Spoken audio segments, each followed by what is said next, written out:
This is Kyle Smith, the General Manager of the Brevard County Manatees. How you doing, Kyle? Great, thanks for having me. What's your favorite part of a home game? Favorite part? Actually, there's two parts that are my favorite. Opening the gates up on a game day. There's a radio call that goes out, all right, let them loose, and that means the gates are opening, and that's always just a sense of the game's close. And then the other thing is, and hopefully it happens more than it doesn't, but towards the ninth inning, when we're close to winning a game and the fans start in conjunction all clapping at the same time, anticipating that final out, it just kind of wraps the whole night in one package. Yeah.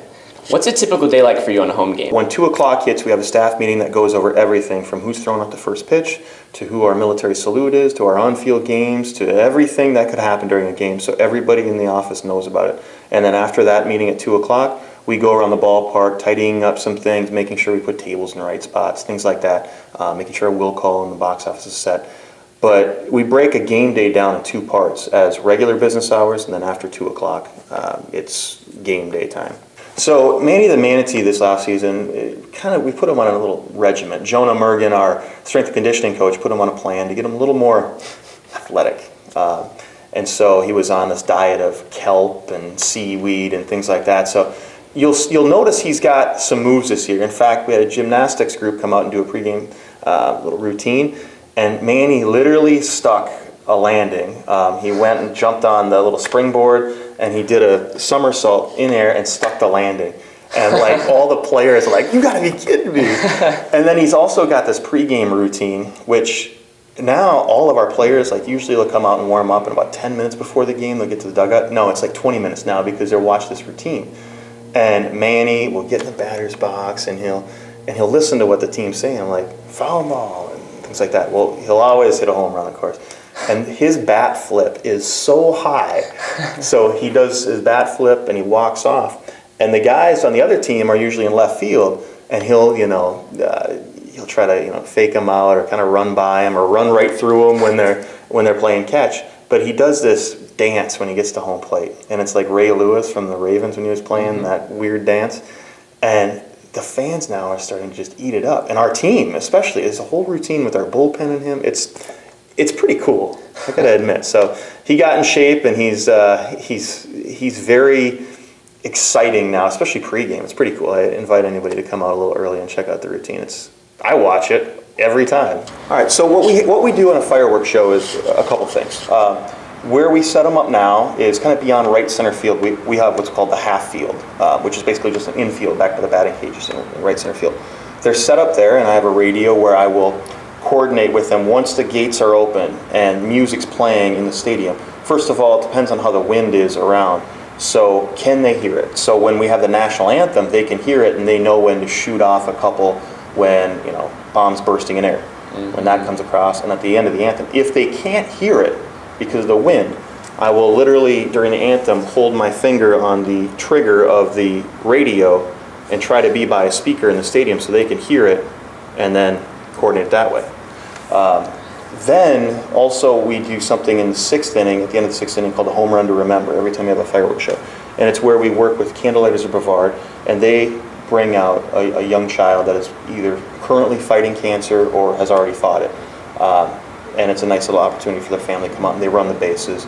Our players are out there shaking hands, umpires. The visiting team comes out, high five. It is a very moving experience. Yeah. And even the visiting teams will ask when the next one is. So we always seem to do it when Daytona's in town, so their manager will ask, are we doing one tonight? Tell me a little bit about the child. And so I tell him, and he tells his team pregame.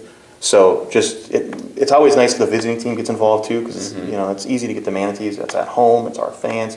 But getting guys from Daytona, Fort Myers, or Tampa to come out of the dugout and recognize a kid that's not in their hometown, that's pretty cool too. And then I will coordinate with the fireworks company. Usually it's dark by then. As soon as they get about 3 or 4 steps from home plate, fire, so they hit home plate, fireworks go off, things like that. That's why you'll usually see me like in the background in the field. I look really creepy because I'm like this, but it's because I'm trying to hide the radio, and I'll call them to shoot them off. Then post game, it's a little more flexible because you don't necessarily have to shoot them off at a certain time. But we realize that people are here if they're after the game and they're hanging around. We don't want them to wait a half an hour for fireworks. So we try to turn off the lights in stages. So what people don't know here is we don't turn the lights off just by going to a light tower. Literally, I call the company in Connecticut and say, here's our username, here's our password. I want to shut those lights off now, shut these off in 2 minutes, and I want them to come back on in 15. And that's how they coordinate everything electronically. Now, I could go around and shut everything off, but they're located throughout the facility. It would take me about 10 minutes, so this is much more efficient. I'll tell the fireworks company, wait on my go, because they can't see all the lights. They're kind of hidden back there. So fire, they'll shoot. They will call me as soon as the show is over. At one point, we thought it was the finale one time, and the PA guys, thanks for coming out, and then more happened, like for another 3 minutes. So we always have them call and say, the show is over, and then we announce that, hey, go ahead and make the announcement. So typically we do that, and then lights come back on. I pick the radio up, the fireworks guys clean up and go home. Do you remember your first baseball game ever? I do. It's going to make me seem really old, actually. 1986.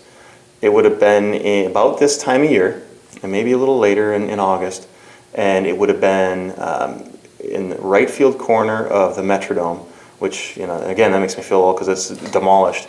And I'm growing up in Minnesota, so my dad took me to a game, and in right field of the Metrodome, you look down and it's straight down about 50 feet, so it was really scary, and it felt like a roller coaster, and I was like nervous because I'm in the front row and I didn't want to look down.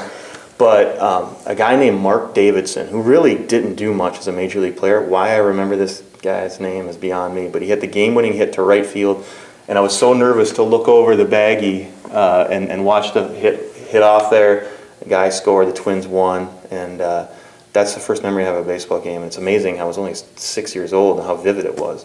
And now you come here, so. And I can't even remember what happened 2 days ago here, but I remember something in '86. Yeah. So is that kind of like when you started really getting into baseball, or? Yeah, I guess so. I mean, it's my first real memory.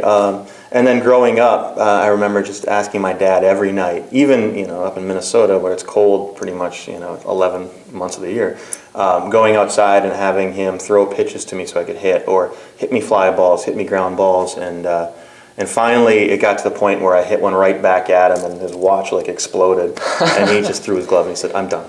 Go find someone else to throw to you." So he was afraid I was going to kill him. But yeah, it was just kind of involved with my childhood, and I've got a little girl that's 2 years old, so seeing her walk around and say hi to all the season ticket holders, it's pretty cool. Well, thank you very much. Anytime. Thanks for having me.